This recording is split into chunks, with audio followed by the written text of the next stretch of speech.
3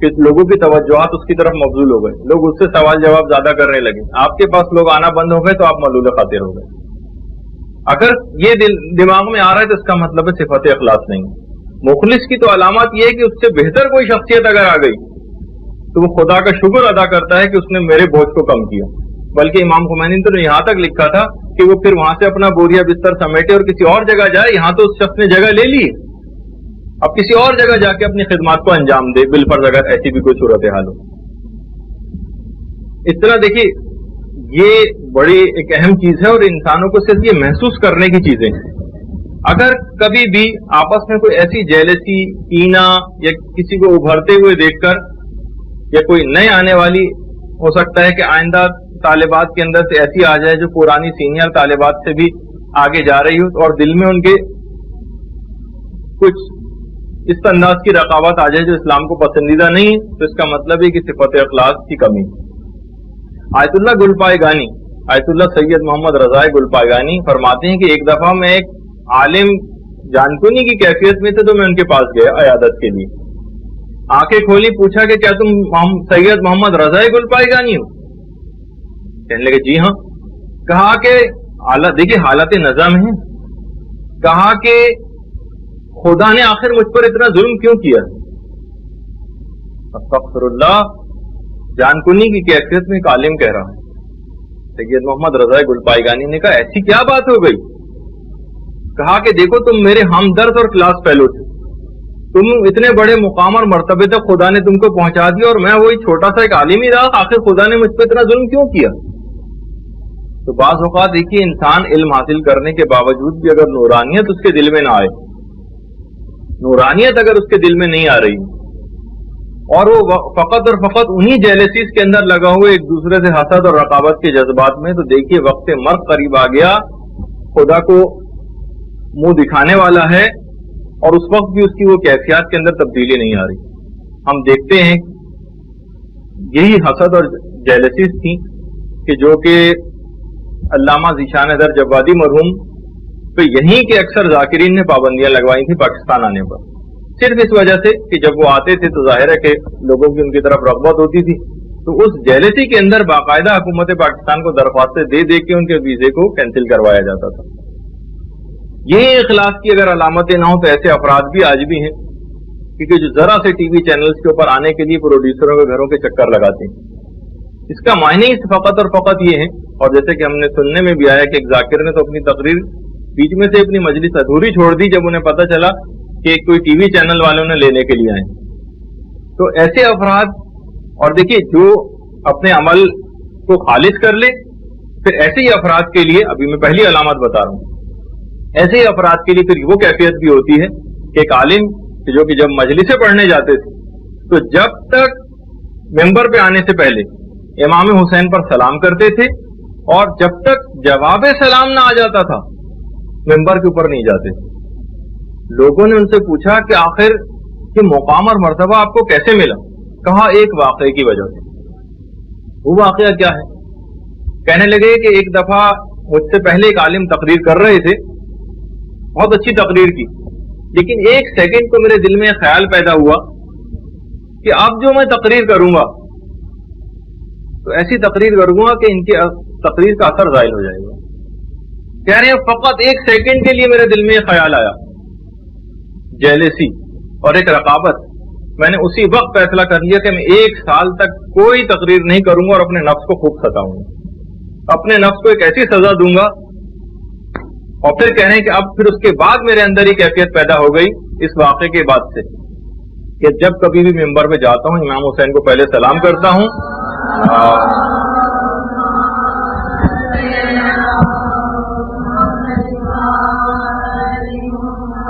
امام حسین کو سلام کرتا ہوں اور جب تک جواب سلام نہ آ جائے جب تک میں ممبر پہ نہیں جاتا, اور اب میں اپنے کانوں سے امام حسین کے سلام کا جواب سنتا ہوں.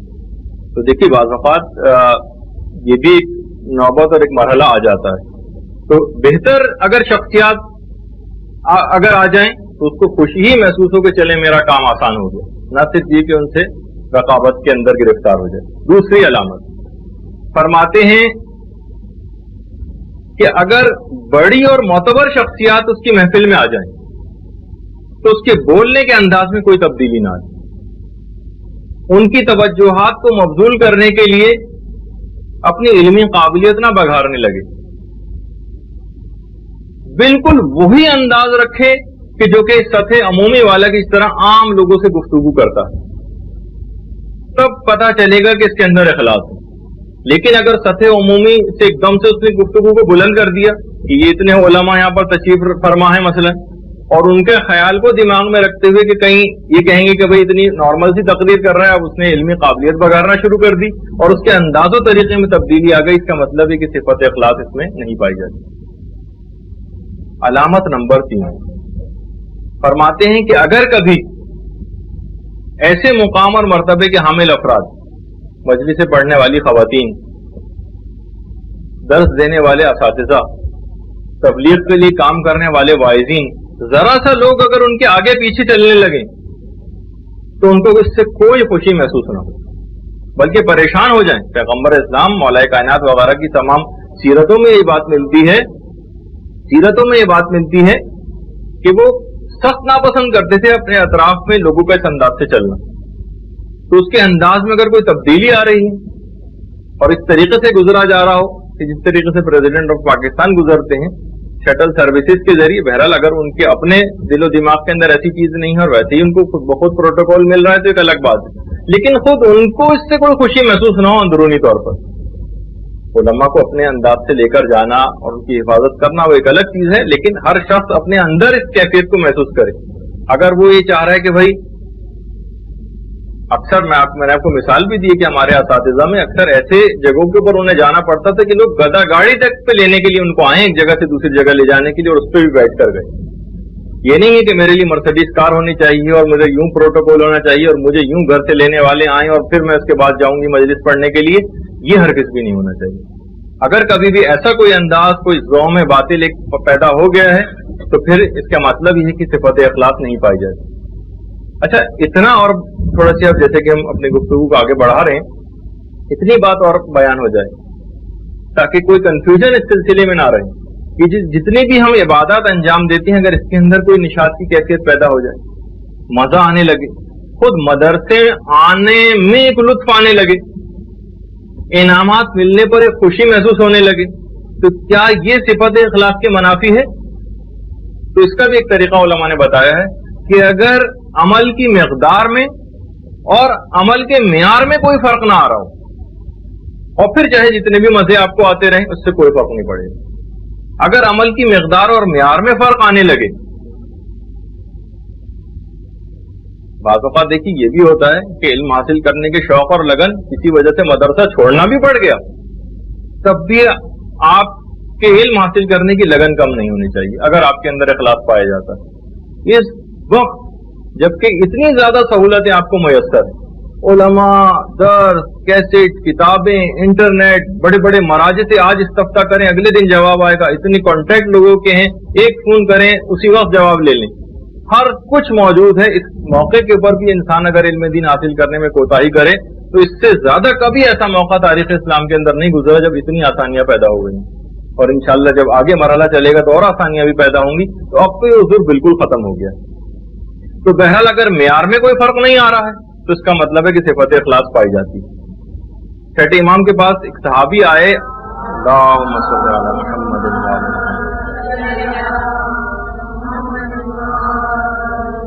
کہ مولا بعض اوقات ہم عبادات انجام دیتے ہیں لیکن جب دوسروں کی نگاہ ہم پر پڑتی ہے تو ہمیں خوشی محسوس ہوتی ہے۔ امام نے فرمایا لا باسا، کوئی حرج نہیں، ہر شخص اس بات کی خواہش رکھتا ہے کہ اس کی نیکیاں لوگوں میں معروف ہوں۔ برا تو کوئی بھی آدمی مشہور ہونا نہیں چاہتا لوگوں کے اندر، وہ چاہتا ہے کہ میں نیکی مشہور رہوں، بشرطے کہ شروع ہی سے دوسروں کو دکھانے کی نیت نہ ہو۔ امام نے فرمایا کوئی حرج نہیں، اگر تم کو خوشی محسوس ہو رہی ہے، لوگوں کو بات پتہ چل رہی ہے، لوگ تمہاری تعریف کر رہے ہیں، کوئی حرج نہیں، البتہ شروع ہی سے لوگوں کو دکھانے کی نیت نہ ہو۔ اگر شروع سے دکھانے کی نیت تھی تو پھر یقیناً عمل حرام ہوگا۔ ابو ذر غفاری پیغمبر اسلام کے پاس تشریف لاتے ہیں اور فرماتے ہیں کہ یا رسول اللہ، عمل تو ہم پروردگار عالم کے لیے کرتے ہیں، لیکن لوگ ہمیں وہ عمل کرتے دیکھ کر ہماری تعریف کرنے لگتے، لوگ ہم کو اچھا سمجھنے لگتے ہیں. تو کہیں یہ صفت اخلاص کے منافی تو نہیں؟ ابو ذر غفاری پیغمبر اسلام سے پوچھ رہے ہیں. پیغمبر نے فرمایا، اے ابو ذر، تلک عاجل بشر المؤمن، یہ ایسی بشارت ہے جو خدا اس دنیا میں ہی مومن کو دے دیتا ہے. اگر اس کی اپنے اندر وہ کیفیت نہیں پائی جا رہی، صرف لوگ اس کو دیکھ رہے ہیں اور اس کی تعریف کر رہے ہیں، لوگ دیکھ کے تعریف کر رہے ہیں، ہم ان کو دکھانے کے لیے عمل نہیں کر رہے تھے، تو پیغمبر اسلام فرماتے اس میں کوئی حرج نہیں، ان کی تعریف کرنے سے تمہارے عمل پہ کوئی فرق نہیں پڑے گا، بلکہ ایک ایسی بشارت ہے جو اس دنیا میں تم کو دے دی گئی کہ تمہارا انجام بھی بخیر ہوگا. اچھا، اب دیکھیے، اگر یہ چیز پیدا ہو گئی اور حاصل ہو گئی تو اس کے اتنے فائدے ہوں گے، جیسے کہ اکثر روایات میں یہ بات بھی آئی کہ کوئی شخص صرف 40 روز تک بھی اگر اپنے اعمال کو خالص کر لے تو پھر علم و حکمت کے چشمے اس سے پھوٹنے لگتے ہیں، اور ایسا شخص پھر بے حساب جنت میں جاتا ہے. جس شخص نے اس دنیا میں اپنے حساب کو صاف کر لیا، اس کے لیے بار بار حساب و کتاب کا مرحلہ نہیں آئے گا. اور ایک دفعہ بھی آپ نے اس راہ کے اوپر قدم رکھ دیا صفت اخلاص کو حاصل کرنے کے لیے، جس کے ابھی کچھ طریقے آگے چل کے بھی بتائے جانے والے، تو پھر پروردگار 4 طریقوں سے آپ کی ہدایت کرے گا. بس ایک دفعہ اس کے لیے عمل کو خالص کر لیجیے، دوسری کسی سوچ کو اپنے اندر نہ آنے دیں. دیکھیے، بعض اوقات کبھی میں انشاءاللہ اس کا بھی مرحلہ ہوگا تو بتاؤں گا، ایک مرحلہ مومن پر علم عرفانیات کو حاصل کرنے کے بعد اور گناہوں سے بچنے کے بعد ایک موقع ایسا بھی آتا ہے کہ وہ سوچوں کو بھی اپنے کنٹرول میں لے لیتا ہے. کون سا خیال اس کے دل میں پیدا ہو اور کون سا پیدا نہیں ہو، اس کے اپنے اختیار میں بات آ جاتی ہے، جو کہ ابھی میں نے بہت بڑی بلند بات کر دی ہے اپنے اور بعض لوگوں کے اعتبار سے، لیکن بہرحال ایک مرحلہ ایسا بھی آتا ہے. تو 4 طریقوں سے پروردگار عالم پھر آپ کی ہدایت کرے گا. بس ایک دفعہ قدم تو اس پہ رکھ دیں، عمل کو خالص کرنے کی کوششیں تو شروع کر دیں. نمبر 1، اس کی عقل بے انتہا قوی ہو جائے گی، خود بخود اسے عقل سے فیصلہ کرے گا کہ مجھے کیا کرنا چاہیے. چیزوں کی حقیقتیں اس کے سامنے آیا ہونے لگیں گی. جیسے کہ میں نے ایک دفعہ حدیث آپ کے سامنے پیش کی تھی پیغمبر اسلام کی، اس کا بھی مفہوم یہی تھا کہ پروردگار چیزوں کی حقیقت میرے سامنے ویسی کر دے جیسی کہ وہ ہیں. ایسا نہ ہو کہ ملمہ سازی سے ہم لوگ دھوکہ کھا جائیں. عقل اس کی بے انتہا قوی ہو جاتی ہے، لہذا وہ گناہوں کی طرف نہیں جاتا. نمبر 2، الہام کے ذریعے اس کی ہدایت ہوتی. جہاں کسی شک میں گرفتار ہوتا ہے، فقط ایک دم سے اس کو الہام ہوتا ہے اس کے اوپر کہ مجھے یہ کام نہیں کرنا چاہیے. یہ دوسری چیز ہے جس سے پروردگار اس کی ہدایت کرتا ہے. تیسری چیز، ملائکہ کے ذریعے بھی نگرانی ہوتی. ملائکہ کو پروردگار عالم ایسے مومن کی حفاظت کے لیے لگا دیتا ہے. ادھر وہ گناہ کرنے جاتے ہیں، ادھر ملائکہ اس کو پکڑ لیتے ہیں اور گناہوں سے روک دیتے ہیں. اور چوتھی طریقہ ہے ہدایت کا ایسے مخلص آدمی کے لیے کہ اس کو علم و فضل ایسا حاصل ہو جاتا ہے کہ جو اس کو گناہوں سے روکتا ہے. اسی علم کے لیے جس کی حل کے لیے آپ نے حدیث ایک دفعہ سن چکی ہیں کہ العلم نور یقذفہ اللہ فی قلب من یشاء. علم دین کبھی بھی سیکھنے سکھانے سے نہیں آتا. لیس العلم بکثرت التعلیم وتعلم بل هو نور یقذفہ اللہ فی قلب من یشاء. یہ کبھی بھی سیکھنے سکھانے سے نہیں آتا، یہ تو فقط پروردگار عالم جس کے دل میں چاہتا ہے روشن کر دیتا ہے. اچھا، اب اتنا میں یہاں تک بات آئی تو بس ایک بات اور کہوں، اس کے بعد اخلاص کو بڑھانے کے جو طریقے ہیں تقریباً 6-7 وہ آپ کی خدمت میں عرض کروں گا اگر اتنا وقت ہمارے پاس بچا. آیت اللہ سیستانی سے ایک سوال پوچھا گیا. اچھا، ہم اس موضوع پہ میں آپ کو سوال سنا رہا ہوں کہ کبھی بھی ان علامات کو دیکھ کر دوسرے کے اخلاص کا تعین نہ کریں. دوسرے کو تو ہمیشہ مخلص ہی سمجھیں.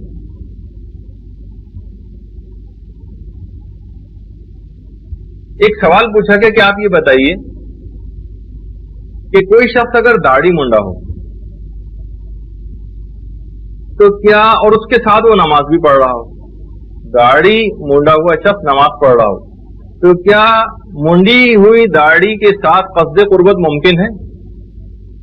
وہ کہہ رہے پروردگار میں 2 رکعت نماز پڑھتا ہوں فجر کی قربتاً الی اللہ، حکم خدا کی بجاوری میں. یہ مجسم گناہ کر رہا ہے, شیو کر کے آیا ہے ابھی, کیا اس کے ساتھ اس کی نماز قبول ہوگی؟ قصد قربت تو نہیں. حکم خدا کہاں ہے؟ حکم خدا تو یہ ہے کہ تمہیں داڑھی رکھنی چاہیے تھی, تم مخالفت کر کے آئے اور پھر کہہ رہے ہو. اب آیت اللہ سیستانی کا جواب سنیے. کہنے لگے کہ یہ چیز ایک ایسی ہے, ہمارے پاس کوئی ہارڈ اینڈ فاسٹ رول ایسا نہیں ہے جس سے ہم لوگوں کی عبادات کے متعلق یہ حکم لگا سکیں کہ ان کی عبادت قبول ہوئی یا قبول نہیں ہوئی. پھر آگے انہوں نے ایک احتمال لکھا ہے, کہا یہ بہت ممکن ہے, عین ممکن ہے کہ ایک شخص جو داڑھی منڈا ہو اس کی عبادت قبول ہو جائے, اور ایک وہ شخص کہ جو بظاہر دیندار نظر آ رہا ہو اور داڑھی والا ہو اس کی عبادت کو رد کر دیا جائے. یہ ہم ہوتے کون ہیں حکم لگانے والے کہ فلاں شخص مخلص ہے یا مخلص نہیں. بس ہر شخص اپنی حد تک ان تمام علامتوں کو رکھے. جس طریقے سے ایک دفعہ ہمارے غرور و تکبر کے موضوع پہ شاید گفتگو ہوئی تھی, تو اس وقت بھی شاید یہ بات آئی تھی کہ یہ جتنی علامتیں غرور و تکبر کی بتائی جا رہی ہیں, ہر شخص اپنے اندر تلاش کر.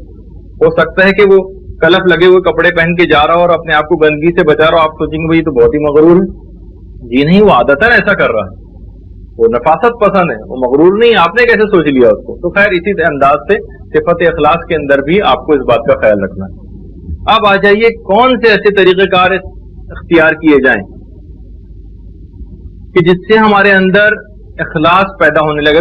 ابھی تمام اخلاص کی علامتیں نہیں بتائی میں نے, کیونکہ وقت اتنا کم ہے, ہم انشاءاللہ اگلی نشست میں. لیکن یہ کہ آج کی حد تک کچھ گفتگو آگے بڑھ جائے. اخلاص کو ہم کیسے بڑھائیں, یا اخلاص کو پیدا کیسے کریں؟ جو سب سے پہلا طریقہ ہے جس کو ہم اکثر جب کبھی اس قسم کے طریقہ کار بیان ہوتے ہیں تو لوگ سوچتے ہیں کہ بھائی یہ تو کوئی ایسا خاص طریقہ نہیں ہوا. پروردگار سے رو رو کر اخلاص کے لیے دعا کریں. اور ایک بات اور بھی کہی گئی ہے کہ یہ جو آپ کو دعا کرنی ہے یہ مولائے کائنات علی ابن ابی طالب کے وسیلے سے کریں.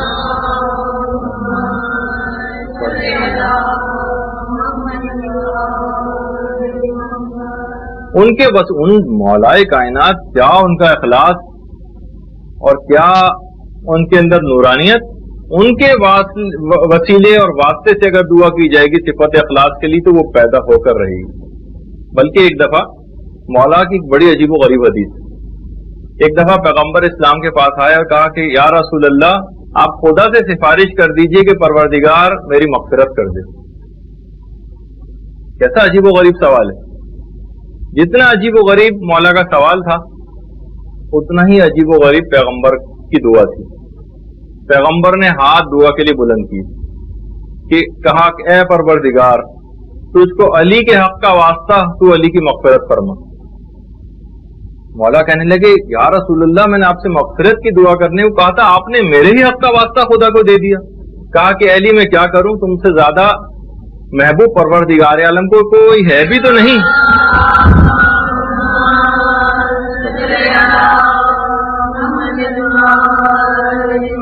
کہ میں اس کے وسیلے سے دعا کرتا. تو بہرحال ایسی شخصیت آپ کے پاس موجود ہے, اس کے وسیلے سے جو اخلاص کے کمال تک پہنچا ہوا ہو, اس کے وسیلے سے اگر آپ دعا کریں گے تو کیوں دعا قبول نہ ہو. یہ پہلا ایک طریقہ ہے جس پہ ہم بہت وقت کم دے رہے ہیں, لیکن یہ کہ آپ خود اس کے اندر سے پھول بوٹے جو ہے وہ پیدا کریں. اچھا, دوسری چیز, دوسرا طریقہ, اور یہ طریقہ بتایا ہے شہزادی کونین حضرت فاطمہ الزہرا سلام اللہ علیہا.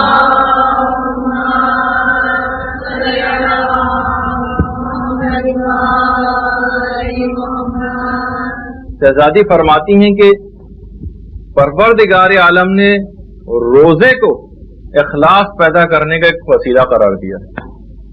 انسان اگر روزے رکھنا شروع کر دے, کم سے کم ایک مہینے میں 3 روزے, ویسے تو پیر اور جمعرات ہر ہفتے کے لیے بھی بات آئی ہے, لیکن اگر کم سے کم ایک مہینے میں 3 روزے بھی رکھے تو جو جہاں صفت اخلاص پیدا ہوگی جہاں اتنے اور فائدے ہوں گے. ایک فائدہ اور روایت میں بتایا گیا ہے کہ اس سے دلوں کے وسوسے اور شکوک و شبہات ظاہر ہو جاتے ہیں. ایک مہینے میں اگر کوئی بھی شخص 3 روزے رکھے گا تو بہرحال روزہ ایک ایسی چیز ہے جس کے اندر جس کو انسان کرتا رہے تو ہر وقت اس کو صرف پروردگار عالم کا خیال روکے رہتا ہے روزہ توڑنے والی چیزوں سے. ہر وقت جب وہ باخدا رہے گا تو خود بخود اس کے اعمال میں اخلاص پیدا ہو جائے گا. یہ دوسرا طریقہ ہے. تیسرا طریقہ جس پہ علماء نے بہت زور دیا ہے, ائمہ معصومین بہت زور دیتے رہے ہیں, وہ ہے درس اخلاق میں پابندی کے ساتھ شریک ہونا. یہ ایک ایسی چیز ہے کہ اس زمانے کے جو سب سے مشہور محلے میں اخلاق گزرے ہیں, آیت اللہ محمد حسین طباطبائی, ان کے متعلق یہ بات ملتی ہے کہ جس وقت وہ نجف اشرف آئے تھے, جوانی کا دور تھا, علمی تبحر بہت زیادہ اس وقت بھی تھا, لیکن ان کو سمجھ نہیں آ رہا تھا کہ میں کس جگہ جا کر درس اٹینڈ کروں. تو سید علی شوستری اس زمانے میں علم اخلاق کے بہترین استاد تھے. وہ خود ان کے پاس آئے اور کہنے لگے کہ اگر کوئی شخص 20 سال بھی ایک اچھے اخلاق کے استاد کی تلاش میں گزار دے تو اس نے کوئی نقصان نہیں اٹھایا. اگر تم ایسے ہی اپنے لیے استاد تلاش کر بھی رہے ہو تو تم نے کوئی نقصان نہیں اٹھایا, جو اتنا ٹائم اگر لگ بھی گیا ہے. تم ایسا کرو کہ میرے درس اخلاق کے اندر آیا کرو. سید علی شوستری خود آیت اللہ محمد حسین طباطبائی کے پاس آئے تھے اور اگلے دن سے آیت اللہ طباطبائی نے ان کا درس اخلاق جوائن کر لیا. اس کے بعد پھر انتقال کے وقت تک محمد حسین طباطبائی کہتے رہے کہ آج میں جو کچھ بھی ہوں اور جو مقام بھی میں نے حاصل کیا سید علی شوستری کے درس اخلاق سے حاصل کیا. تو درس اخلاق کی دعوت دینا اور ان کو اس کے اندر لے کر جانا اتنے بڑے مقام تک آیت اللہ طباطبائی کو پہنچا گیا اور انہوں نے اپنی راہ پر ان کو لگا لیا. تو اس سے آپ اندازہ لگائیے, اسی اعتبار سے اخلاقی کتب کا مسلسل مطالعہ, اخلاق کو درست کرنے والی احادیث معصومین کا مسلسل مطالعہ جس میں ایک دن کا بھی ناغہ نہ ہو, اور درس اخلاق کیسٹ کے ذریعے اب اتنی آپ کو سہولت مہیا ہو گئی ہے, ایک سے ایک عالم کے کیسٹ اویلیبل ہیں, آپ ان کو لے جا کر سنیں اور روز اپنے آپ کو جب آپ ان کی باتیں سنیں گی تب یہ صفت آپ کے اندر پیدا ہوتی چلی جائے گی. جہاں آپ غفلت اختیار کی اور ان چیزوں سے اپنے آپ کو دور کیا, صفت اخلاق کم ہوتی چلی جائے گی. نمبر 4, راہ خدا میں مال کو خرچ کرنا. یہ اخلاص پیدا کرواتا ہے. دیکھا آپ نے کہ کہاں سے چیز کہاں جا رہی ہے. پروردگار عالم قرآن میں فرماتا ہے خذ من اموالہم صدقہ تطہرہم وتزکیہم. اے رسول ان کے اموال سے صدقہ لیجئے. اگرچہ اس کا معنی مفہوم کچھ اور بھی ہیں, لیکن میں جو ابھی آپ کے سامنے معنی پیش کر رہا ہوں, اے رسول ان کے اموال سے صدقہ لیں. خذ من اموالہم صدقہ, اس کا نتیجہ کیا ہوگا؟ تطہرہم وتزکیہم, یہ لوگ پاک و پاکیزہ ہو جائیں گے اور ان کا تزکیہ نفس ہو جائے گا. آپ نے دیکھا کہ مال خرچ کرنے سے خدا کی راہ میں تزکیہ نفس بھی ہو رہا ہے اور انسان پاک و پاکیزہ ہو رہا ہے, اس کے تمام اعمال کی تطہیر ہو رہی ہے اور وہ اخلاص کے مرتبے تک پہنچ رہا ہے. کیونکہ دیکھیے اگر جتنی بھی جس کی حیثیت ہے, اس میں ہمیشہ جب بھی مال خرچ کرنے کی بات آتی ہے تو لوگ دماغ میں امیر کبیر لوگ لے کر آ جاتے ہیں. نہیں, آپ کی اس وقت جو حیثیت ہے اس وقت دیکھا جائے گا کہ آپ کتنا مال خدا کے لیے خرچ کر رہے ہیں. ہو سکتا ہے کہ کسی حیثیت فقط 100 روپے ماہانہ کی ہو اور وہ نہیں خرچ کر رہا ہے اس کے مطابق. دیکھیے اگر یہ مال خرچ نہ کیا اپنی حیثیت کے مطابق دینی کاموں میں, تو جب وقت مرگ آئے گا تو قرآن میں ایک باقاعدہ ایک آیت ہے جس کا اصل مفہوم انشاءاللہ اس وقت پیش کیا جائے گا اگر آپ نے اس چارٹر کو منظور کر لیا جس کے نتیجے میں موت کے سلسلے میں ہم دروس دینا شروع کریں گے, تو پھر وہ آپ کے سامنے تفصیل آئے گی. اور منظور نہیں کیا تو خیر وہ بات یہیں رہ جائے گی.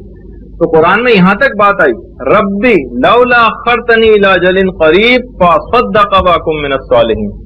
پروردگار جب ان لوگوں کے موت کا وقت قریب آتا ہے تو کہتے ہیں پروردگار تو اتنی مہلت ہمیں کیوں نہیں دیتا, فاصدق تاکہ ہم صدقہ نکال دیں, واکن من الصالحین اور صالح لوگوں کے اندر شامل ہو جائیں. تو یہ بات مرتے وقت تک, یہ اس وقت انسان جب نزع کی کیفیت پیدا ہو جائے گی اس وقت بھی پروردگار سے کہے گا پروردگار کاش میں اس وقت صدقہ نکال دوں اور صالح لوگوں کے اندر سے ہو جاؤں. جب بھی کبھی صدقات دینے کی باری آتی ہے تو ایک بات اور بھی دماغ میں رکھیے, اکثر یہ ہوتا ہے کہ بھئی لوگ اتنی زیادہ باریک بینی کے اندر چلے جاتے ہیں، ہم کس کو صدقہ دیں کس کو نہ دیں، آج کل بہت زیادہ چیٹر لوگ بھی ہو گئے اور فلاں، اور ایسی چیز کو پہچاننا بہت مشکل ہو گیا ہے. اور بعض اوقات لوگ اتنے حیران و سرگردہ ہیں کہ بعض اوقات یہاں پہ مدرسے بھی آتے ہیں چیز معلوم کرنے کے لیے. ایک صاحب ایک دفعہ آئے تھے، میں سن رہا تھا کہ وہ آ کے صرف یہی چیز بار بار پوچھ رہے تھے کہ آخر کوئی ایسا طریقہ بتائیے کہ ہم یہ پہچان سکیں کون شخص مستحق ہے اور کون مستحق نہیں. بالکل یہی سوال چوتھے امام سے آ کر ان کے ایک صحابی نے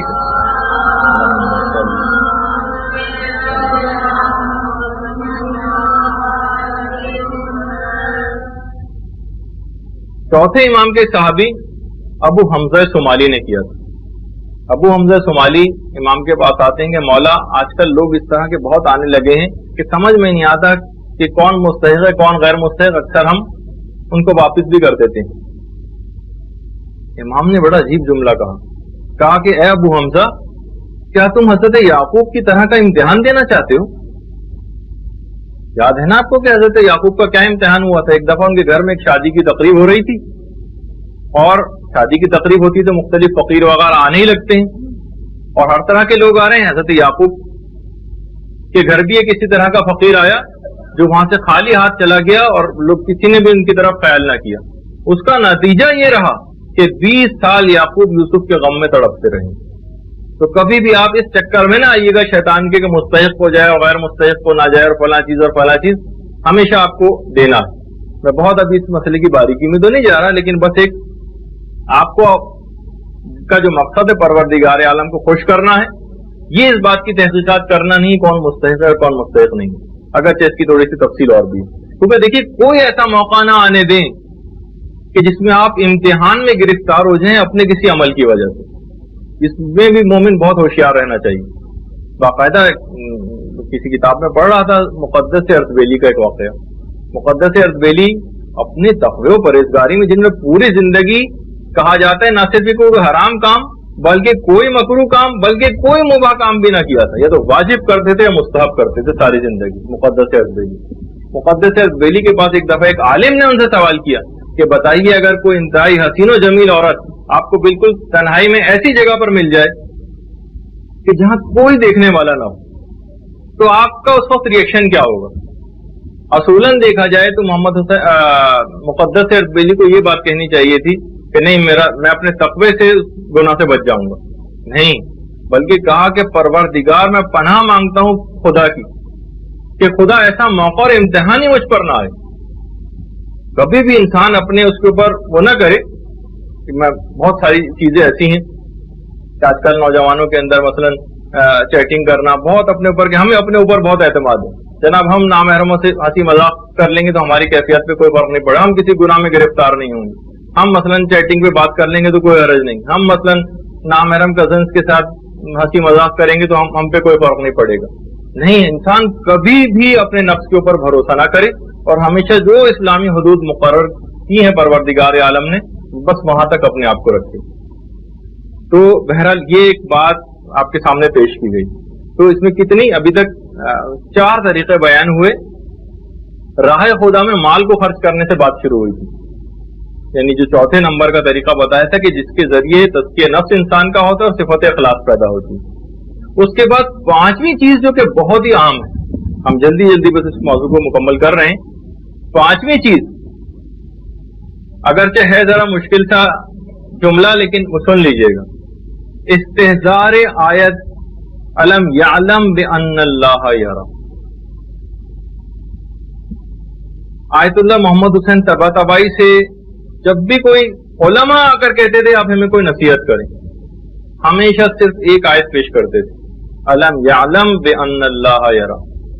ابھی تک تم لوگوں کو اس بات کا علم نہیں ہے کہ خدا تمہارے تمام اعمال کو دیکھ رہا ہے. علم یعلم، ابھی تک تم لوگوں کے علم میں یہ بات نہیں آئی کہ خدا تمہارے تمام اعمال کو دیکھ رہا. بس کہہ رہے تھے یہ آیت یہ نصیحت کے لیے بہت کافی. امام خمینی سے بھی جب اکثر پوچھا جاتا تھا کوئی نصیحت کرے تو اس والی آیت کو پڑھتے تھے، علم یعلم بان اللہ یرا. ہر وقت فقط اور فقط پروردگار عالم کا خیال، ہر وقت موت اور آخرت کا خیال دماغ کے اندر ہے. ایک عجیب و غریب واقعہ ذوالقرنین کے متعلق مشہور ہے. حضرت ذوالقرنین جب ایک تمام دنیا پر ان کی حکومت بھی قائم ہو گئی تھی. جب ایک علاقے سے گزرے تو انہوں نے ایک عجیب سا ایک علاقہ دیکھا کہ وہاں لوگوں کی دکانیں ہیں, لیکن جب شام ہوتی ہے تو لوگ دکانوں کو ایسے کھلا چھوڑ کر گھر چلے جاتے ہیں. پورے علاقے کے اندر کوئی قبرستان نہیں, اور ہر شخص نے اپنے گھر کے آگے اپنے عزیزوں اور رشتہ داروں کی قبریں بنائی ہیں, اور ہر قبر کے اوپر جو عمر لکھی ہے وہ مرنے والے کی, کسی کی 20 سال لکھی ہے, کسی کی 15 سال لکھی ہے, کسی کی 5 سال لکھی ہوئی. کہا کہ یا اللہ یہ کیا ماجرا ہے, ایسی جگہ تو میں نے کبھی نہیں دیکھی. جب لوگوں سے استفسار کیا انہوں نے تو لوگوں نے کہا ہمیں ہر وقت جو ہم نے اپنے گھروں کے آگے اپنے رشتہ داروں کی قبریں بنائی ہیں, ہم نے کسی قبرستان میں نہیں بنائی ہیں, تاکہ ہر وقت ہمیں اپنا انجام آنکھوں کے سامنے رہے اور ہر وقت خدا ہم کو یاد رہے. اس وجہ سے ہم اپنے گھروں کے سامنے اپنی رشتہ داروں کی قبریں بنائی ہوئی, اور اسی وجہ سے کوئی دکاندار کوئی خیانت کرنے کا کسی کے دل میں خیال بھی نہیں آتا.